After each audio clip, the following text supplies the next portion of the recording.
Assalamualaikum warahmatullahi wabarakatuh.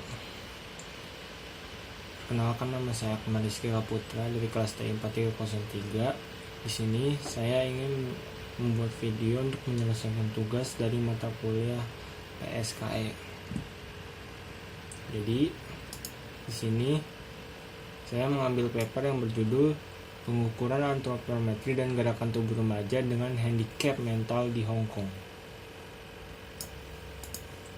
Nah, jadi latar belakang dari paper ini adalah remaja tunagrita karena bentuk tubuhnya yang tidak biasa, kelebihan berat badan dan atau banyak cacat bawaan mengalami kesulitan besar dalam berdandan dan membeli pakaian yang sesuai. Ukuran tubuh yang tidak proporsional ditambah dengan berbagai perubahan antropometri menyebabkan masalah dan pakaian yang tidak layak dan kurang cocok dalam berpakaian. Dalam hal ini, sistem ukuran khusus memiliki berbagai macam ukuran, lingkar pinggang, lingkar paha bertambah, dan lebar punggung.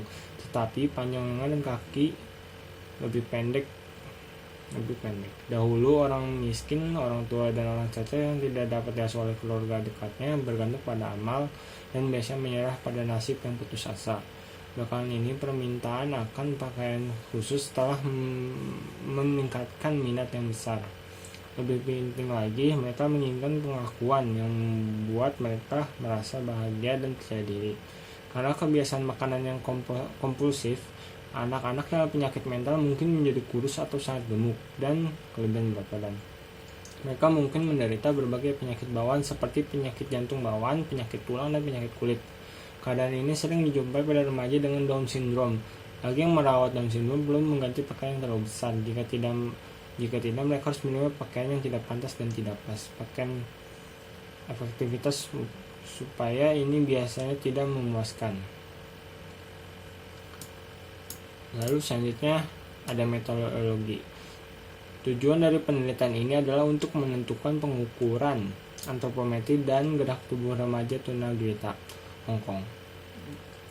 Pertama, kumpulkan ukuran tubuh tunagrita, kemudian membandingkan hasil antropometri yang diperoleh dari kelompok remaja biasa.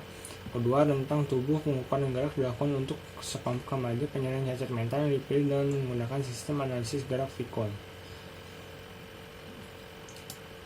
Yang pertama ada pengukuran konfigurasi tubuh. Selama proses pemilihan tubuh, subjek harus diposisikan di dalam lingkungan yang gelap yang tertutup dan dia tidak boleh bergerak atau mengubah postur tubuhnya. Namun kaum muda penyandang cacat mental relatif emosional, mereka mungkin memiliki amarah, depresi, autisme, dan kecemasan, dan karakteristik seperti itu dapat diperburuk oleh lingkungan yang asing. Untuk meminimalkan kekhawatiran subjek dan orang tua mereka, pengukuran tubuh manual tradisional hanya dapat dilakukan dalam penelitian ini. Lalu yang kedua adalah pengukuran gerak tubuh. Tujuan pengukuran gerak tubuh adalah untuk menilai kemampuan subjek dalam melakukan gerakan rutin dan biasanya mengukur tentang gerak mereka. ROM bisa diukur secara objektif dalam hal sudut sambungan atau jarak jangkauan. Selama gerakan tubuh setiap segmen kain di antara penanda direnggangkan dan gerakan penanda 3 dimensi kemudian direkam. Alasan memilih jenis kain elemen jaring ini adalah karena memiliki kekakuan tarik yang sangat rendah dan oleh karena itu kendala pada gerakan-gerakan manusia tidak signifikan. Selanjutnya, pakaian ini dijahit dengan jahitan tangan untuk menghindari terbentuknya jahitan kaku yang dibuat oleh mesin jahit. Lalu yang ketiga, selanjutnya ada hasil. Alasan menjadi kelebihan berat badan atau obesitas untuk remaja mental bisa jadi multifaktor. Ciri-ciri hiptonia dari penderita sindrom juga dapat mempengaruhi perkembangan motorik mereka. Keterlambatan pencapaian motor milestone dapat membatasi aktivitas fisik mereka dan mengakibatkan motorik yang buruk kinerja. Ini mungkin menunjukkan lingkaran setan karena penurunan aktivitas fisik mengakibatkan kelebihan berat badan yang kemudian mengarah pada penurunan aktivitas lebih lanjut.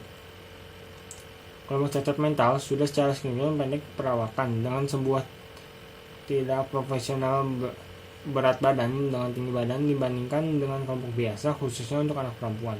Selain masalah obesitas, sebagian besar remaja tunagrita memiliki lingkaran pinggang yang besar, lingkar paha dan punggung lebar, namun panjang tangan dan tungkai pendek. Analisis varian data menunjukkan bahwa terdapat perbedaan yang signifikan antara kedua kelompok anak laki-laki. Lalu yang terakhir adalah kesimpulan.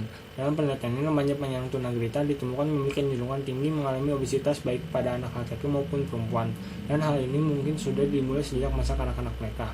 Menurut angka BMI, sekitar sepertiga dari kelompok remaja tunagrita bisa mengalami obesitas. Selain masalah kesehatan seperti peningkatan tekanan darah, gangguan jantung, dan diabetes, obesitas dan dapat membatasi partisipasi mereka dalam aktivitas fisik dan reaksi yang biasa. Ketidakseimbangan ukuran tubuh dan variasi geometri dalam kelompok remaja cacat mental semakin memperbesar masalah pakaian dan penampilan pakaian mereka yang tidak pas. Untuk mengembangkan pakaian yang pas untuk remaja cacat mental dan meningkatkan penampilan pribadi dan harga diri mereka, sistem ukuran khusus yang mencakup berbagai ukuran dengan lingkar pinggang yang lebih lebar, lingkar paha dan lebar punggung, panjang kaki, dan lingkar tubuh yang lebih pendek harus diturunkan. Di sisi lain, pengukuran tentang gerak juga ditunjukkan berapa penting mobilitas variasi di antara kelompok cacat mental. Perlu dicatat bahwa jumlah subjek yang terlibat dalam analisis gerak tubuh dalam penelitian ini terbatas. Untuk mencapai estetika dan kenyamanan yang optimal, diperlukan penelitian lebih lanjut khususnya dalam studi tentang pola gerak tertentu dan batasan dari kelompok cacat mental sehingga dapat diperoleh kelonggaran gerak dalam kaitannya dengan desain dan konstruksi elemen. Mungkin cukup sekian video dari saya, kurang lebih mohon maaf. Wassalamualaikum warahmatullahi wabarakatuh.